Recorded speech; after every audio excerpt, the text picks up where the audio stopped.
Pawnbarian is a simple but fascinating little game where brains are infinitely more useful than brawn. The name might be a play on the word barbarian, but it's definitely less of a I would like to rage type of game and more of a I proclaim my intention of luxuriating in the splendor of my wrathful indignation kind of game. Pawnbarian is a roguelike puzzler that plays on a chessboard. Every move you make is dictated by the movement patterns of chess pieces such as pawns, knights, and bishops. Every battle is a puzzle where you have to balance taking out your enemies in the least amount of moves with taking as little damage as possible.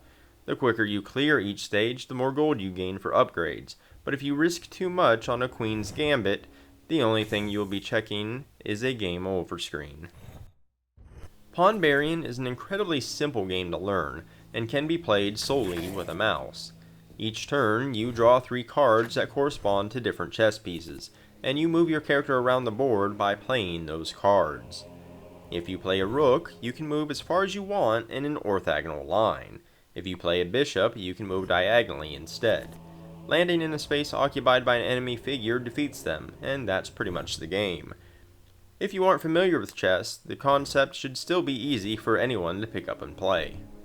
The tricky part comes from dodging attacks and using your character's abilities and upgrades. The game always outlines squares where you will take damage, and hovering over an enemy will show you how they are contributing to that damage, so you have to dig really deep and plan out how to make your moves without getting yourself hurt. The faster you win each stage, the more bonus gold you earn to spend before the next level. At the same time, you only heal 1 HP per stage. If you want additional healing, it requires that same precious gold. Pawnbarian can be a really satisfying brain burner to work out how to land the best combos. Enemies aren't just dudes on a grid.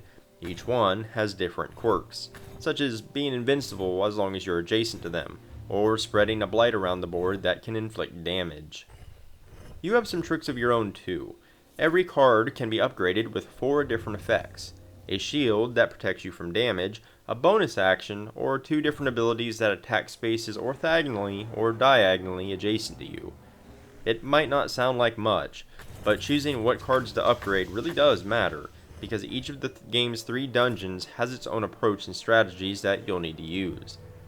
The 3 playable characters also have their own playstyles, and they all do a good job of taking the game's simple concept and altering how you interact with it.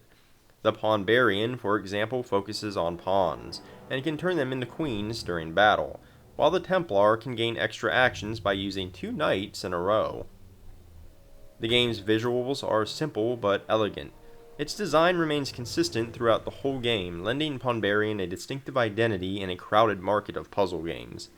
Pawnbarian just simply feels polished, compared to a lot of the games that cross my path for the same low price. If you manage to master the game enough to clear all 3 dungeons with a single character, you can begin taking on ascending handicaps. Those are similar to ascension levels that you might find in games such as Slay the Spire. Alternatively, you can continue within the same dungeon to see how many stages you can win in a row before failing. If you want to test yourself, Pawnbarian gives you the option, and that's pretty nice. Pawnbarian is a bite-sized game with a very focused design goal. The advantage of that combo is the game feels very polished and cohesive. The downside is that the game, while mentally challenging, is still a fairly shallow game for the genre. The variety of upgrades you can obtain is pretty small, and you can never change the number of cards in your deck. On top of that, the enemies can get repetitive fairly quickly. But the big difference between Pawnbarian and other games is that it kind of feels intentional, rather than an unfortunate shortcoming. Pawnbarian is single-minded, with a specific experience that it wants to offer. That experience is a challenging brain teaser using a classic and timeless game in new ways. Limitation is often king to innovation, and with that, Pawnbarian calls checkmate. While I'm a big fan of roguelikes, I'm not really a puzzle gamer, nor do I have an interest in chess.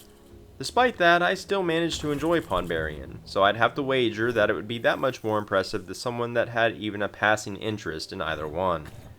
Pawnbarian really is just a puzzle game with a few fairly thin roguelike elements. It doesn't have the kind of variety or longevity to keep my attention.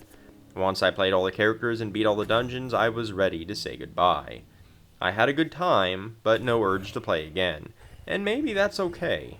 It was me, not Pawnbarian, and we're separating on amicable terms. I may not have ever bought it on my own due to our incompatible nature, but I still had fun. I can clearly see that it's worth the price, especially for those with a palate different from mine.